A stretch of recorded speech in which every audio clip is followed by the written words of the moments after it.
Vamos à nossa primeira pergunta, que é para completar nosso texto áureo, que diz: os cegos veem e os coxos andam, os leprosos são limpos e os surdos ouvem, os mortos são ressuscitados, e aos pobres é anunciado o Evangelho. Mateus capítulo 11, versículo 5. A nossa verdade prática, aí a pergunta número 2, também para completar, diz: a Igreja do Senhor Jesus Cristo deve manifestar o reino de Deus neste mundo através da proclamação do Evangelho de Cristo. Dentro da introdução, a pergunta número 3, mediante o que tornamo-nos parte do corpo de Cristo, que é a sua Igreja, como está em 1 Coríntios 12, 27. Então, mediante a graça divina. Número 4. Como membros da Igreja de Cristo, qual a nossa missão? Então, temos por missão viver e divulgar zelosa e amorosamente os valores do reino de Deus neste mundo. Se levarmos avante a tarefa que nos confiou o Senhor Jesus, haveremos de expandir o reino de Deus até os confins da terra, conforme nos requer o Filho de Deus. Esta é a essência da grande comissão que dele recebemos. Parte 1. O reino de Deus e a Igreja. Pergunta número 5. Quem representou o reino de Deus na terra e quem o representa agora? Então Deus constituiu a nação de Israel para representá-lo diante dos outros povos da terra no passado. No tempo presente, comissionou a Igreja de Jesus Cristo para que o representasse neste mundo, como está em 1 de Pedro, capítulo 2, versículo 9. Número 6. De que maneira a Igreja é comissionada por Cristo? Complete. Em seu ministério terreno, Jesus organizou e preparou um grupo de pessoas para que saísse e proclamasse a mensagem do reino de Deus. De acordo com o Evangelho de Mateus, o grupo veio a formar o núcleo da eclésia, ou seja, da igreja, como está em Mateus 16, 18, 18, 17. Fundada no dia de Pentecostes, a igreja cresceu, veja Atos 2, 41. Multiplicou-se, veja Atos 2, 47. E continua a chamar pessoas oriundas de todos os lugares e classes sociais, sejam homens, sejam mulheres ou crianças, para fazerem parte do reino de Deus. Número 7. Muitos menosprezam Jesus Cristo, reduzindo-o ao mero fundador de religião. Como a igreja deve ser na sociedade? Cabe à igreja apresentá-lo como o único salvador do mundo. Ele é verdadeiro Deus e verdadeiro homem. A Igreja de Cristo é a expressão visível do reino de Deus. Parte 2. O reino de Deus presente na igreja. Pergunta número 8. De que maneira o reino de Deus está presente na igreja? Então, na pregação cristocêntrica e na comunhão e também no serviço da igreja. Número 9. Como é a pregação cristocêntrica? Então, uma das principais características da Igreja de Deus é a pregação cristocêntrica. Pedro, no dia de Pentecostes, proclamou com ousadia o Cristo crucificado. Atos 2,36. Paulo declara com firmeza ser este o assunto principal de suas pregações, porque nada me propus saber entre vós, senão a Jesus Cristo e este crucificado. 1 Coríntios 2,2. Cristo Jesus não deve jamais ser substituído por nenhum outro assunto em nossos cultos e pregações. Então, Cristo é o fundamento de todas as coisas. Por isso devemos proclamá-lo com absoluta fidelidade, a fim de que as boas novas cheguem a toda a humanidade. Número 10. O que fez com que a igreja experimentasse um crescimento quantitativo e qualitativo no poder do Espírito Santo, como está em Atos 2, 41 e 47?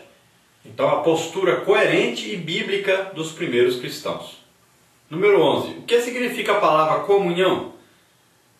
Tem um sentido bem amplo, podendo indicar participação, comunicação, auxílio, contribuição, sociedade, intimidade e cooperação. A comunhão entre os irmãos era a marca registrada da igreja primitiva, pois o seu comportamento estava alicerçado sobre os valores do reino de Deus. Veja Atos 2, 42 a 44. Os que ainda não são cidadãos do reino de Deus precisam ver e sentir o amor de Cristo mediante a nossa comunhão uns com os outros, João 13:35. Número 12. O que é a Igreja de Cristo quanto ao serviço?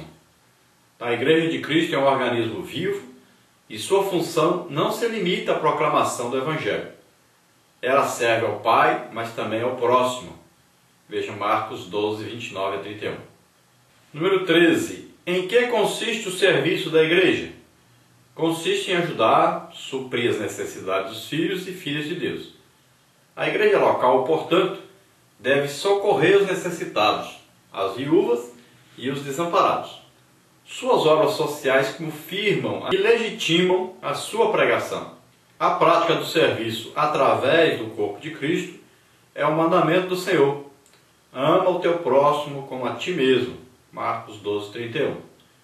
A proclamação, a comunhão e o serviço farão da igreja uma autêntica expressão do reino de Deus.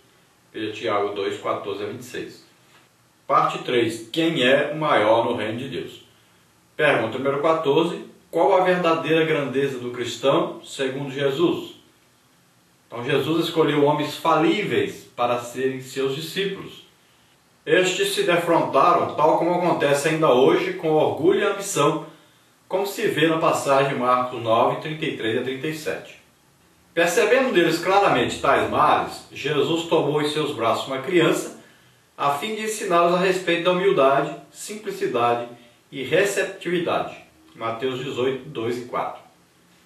Como servos de Deus, devemos ser os maiores em humildade, amor ao próximo, sabedoria, domínio próprio, fé, etc. Jesus deixou bem claro que a verdadeira grandeza não consiste nos bens materiais, na fama ou no poder. A verdadeira grandeza está em um coração quebrantado, contrito e puro diante do Senhor. Salmos 34:18, 51:17. Pergunta número 15. Como deve ser o maior no reino de Deus? Então deve ser como uma criança. Jesus usou o exemplo de uma criança para demonstrar as características que os súditos do seu reino precisam ter. Os seguidores de Cristo carecem ser identificados como pessoas humildes e dispostas a servir a Deus e ao próximo. Veja Lucas 22:25-26. Pergunta 16. Por que Jesus utilizou uma criança como exemplo? Então, porque as crianças não estão preocupadas com cargos ou posições. Porque as crianças são humildes, sinceras e manifestam a pureza de Cristo. Veja Mateus 19:13-15. Número 17. Complete segundo o maior deve ser servo de todos. O maior no reino de Deus é o servo de todos. Veja Lucas 22:26-27.